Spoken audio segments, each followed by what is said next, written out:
Good afternoon, class. Today we will be beginning a unit of study on nanoscience.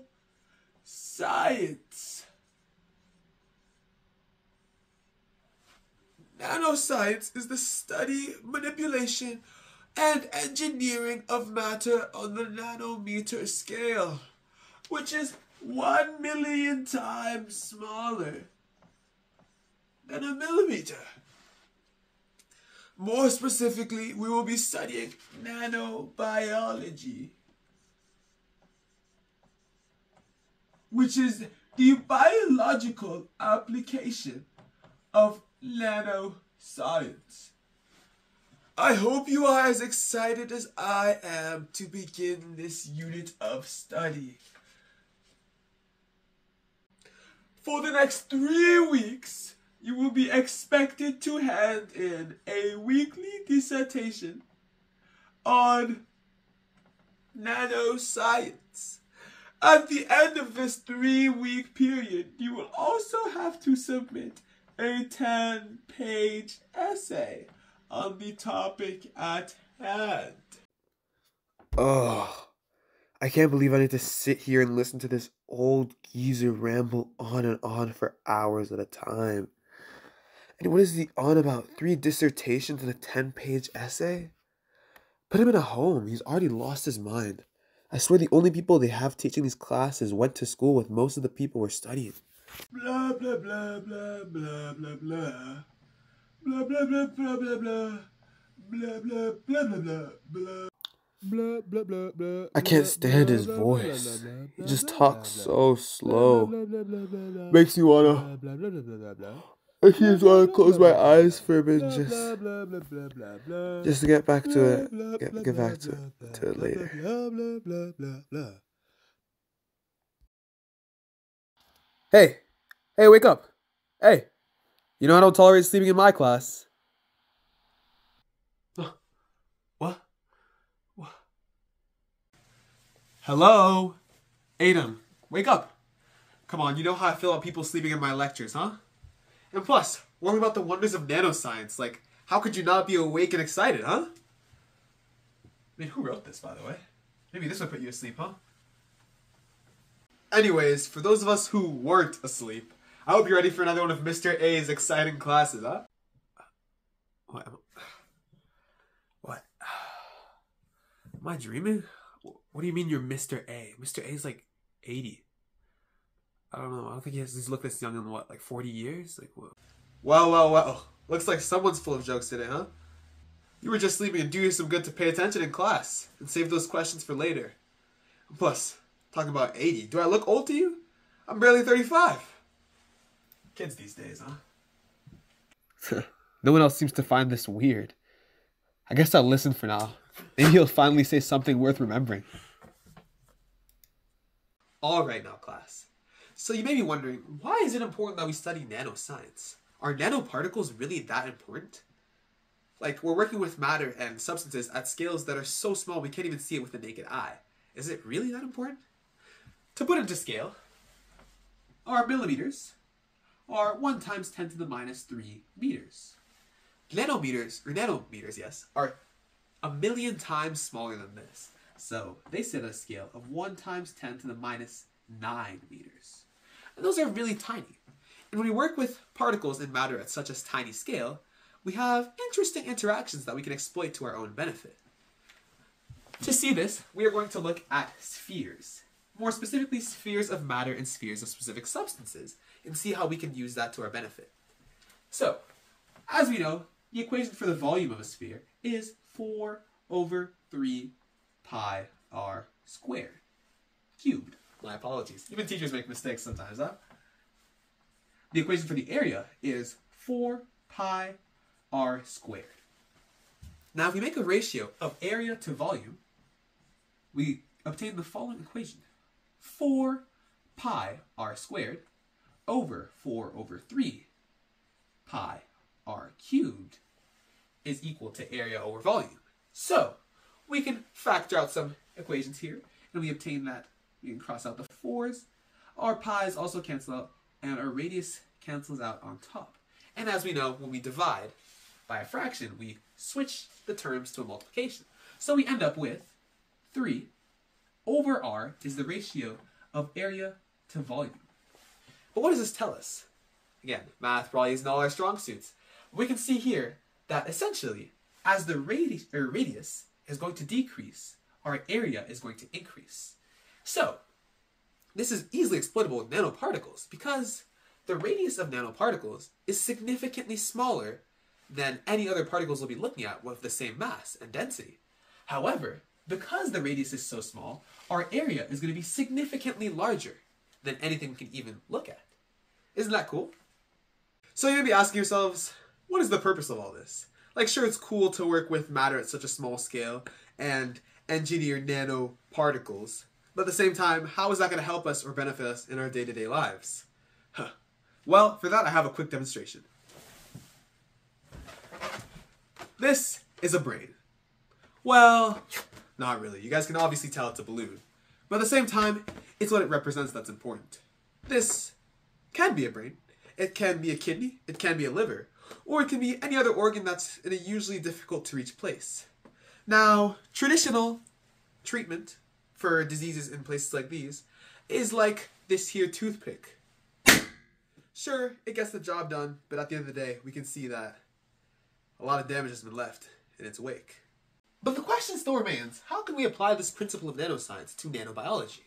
Well, this we can do through the use of naturally occurring metals and their natural properties.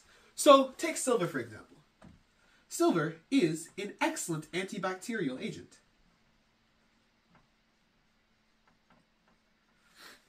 So when this is applied in combination with nanoscience, we can have dressings and bandages that have silver nanoparticles in the fibers.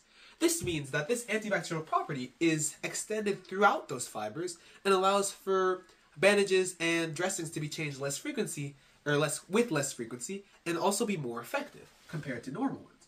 So we have our normal bandage here with the silver particles scattered around, while our nanoparticles are much more densely packed and have that larger surface area provided to the wound. Alright, so we looked at silver nanoparticles and their application in nanobiology. What about other materials? Another common material that we find in nanobiology is gold nanoparticles. And gold nanoparticles also have a different property that we can exploit.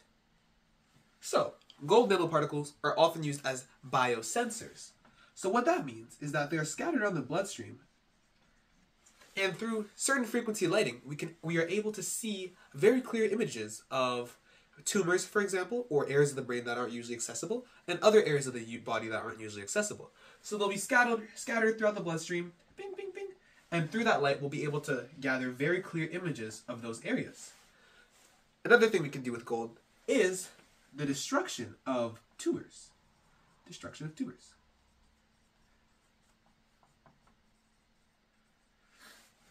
And this is accomplished, again, through irradiation of light, where they're struck with certain frequency lighting.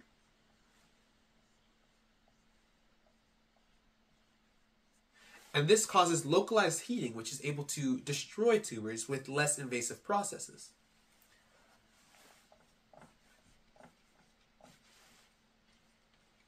Lastly, but certainly not least, are a very important factor in nanobiology that we used based on nanoscience, and that is the use of magnetic nanoparticles.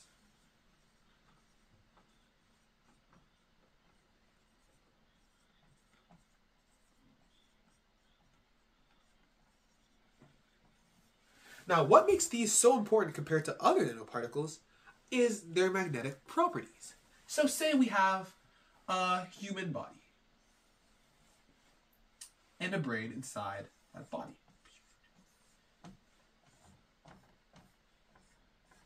And here we have our various blood systems that flow throughout the body, like veins and capillaries and arteries. Now the brain itself here is very difficult to access. And it's very difficult to inject something directly into the brain. Say we're trying to remove tumors. So what we can do with magnetic nanoparticles is inject them elsewhere. So say somewhere easy to reach like the arm, or again, somewhere closer to the brain, so the base of the neck, here. And then through external magnetic fields, we can manipulate these so that starting from here, they end up here. Or even starting from here, they end up here. Or here in the liver. Or here in the kidneys. The possibilities are endless with magnetic nanoparticles. Now, I'm sure we all remember our balloon demonstration from earlier, and that didn't go all too well. And if this was your brain, you probably wouldn't be feeling so good after that. So, something that can help us bypass this is actually the application of magnetic nanoparticles. Alright, so now for a live demonstration of the properties of nanoparticles, specifically magnetic nanoparticles. This is ferrofluid, which is an irritant on the skin and can be irritating the eyes, so it is important that we wear safety equipment. What makes ferrofluid so unique is that it is a magnetic liquid, giving it the properties of magnetic objects. So if we pour it into our dish here, we can observe this very carefully. Just like that. Excess.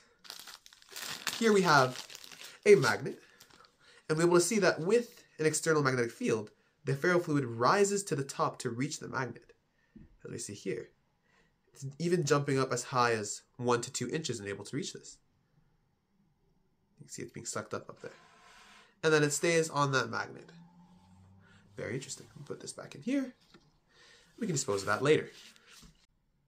So how does this tie into nanoscience and nanoparticles?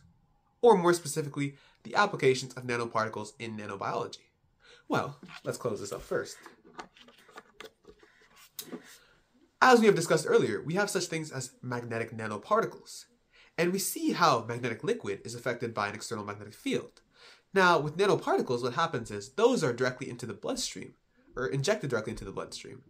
And through that, we are able to use external magnetic fields to move them to areas that we saw that are not usually accessible, as we saw with our magnet. So, you can imagine, using a larger magnetic field, you could even manipulate it to wherever it is in the body, which is what we'll see in just a second. Here we have a simulated brain and the attached blood vessels, so veins, arteries, etc. that connects to the brain. So we're going to put this into here for now. Ooh. I'm going to put a rock on this. I don't want the water to leak out. Ooh. Okay, well, whatever. So we're going to hold on to that so the water doesn't leak out.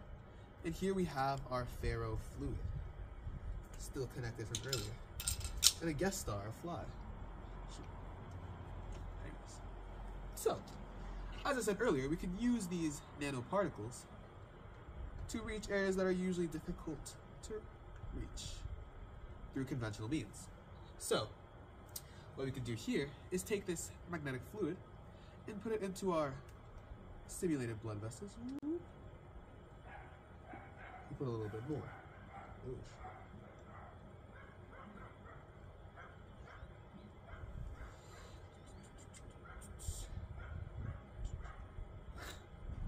And we can see here that it's kind of mixing with the blood. And then, through an external magnetic field, we can move it along the way with our magnet, tracing that down with a trail all the way into our balloon. And although it is difficult to see, I'll raise this out of the water. Our brain. And there is some that got on the exterior. Oops. We have a trail leading from the top all the way down along the vein and into the brain. Isn't that cool? Alright, class. So this brings us to the end of our lesson. And as you can see, maybe nanoscience and science in general doesn't have to be all that boring. There's a lot of useful and interesting applications to science that we don't see every day. I hope you guys enjoy the rest of your day, and I'll see you next time. Wow, Mr. A.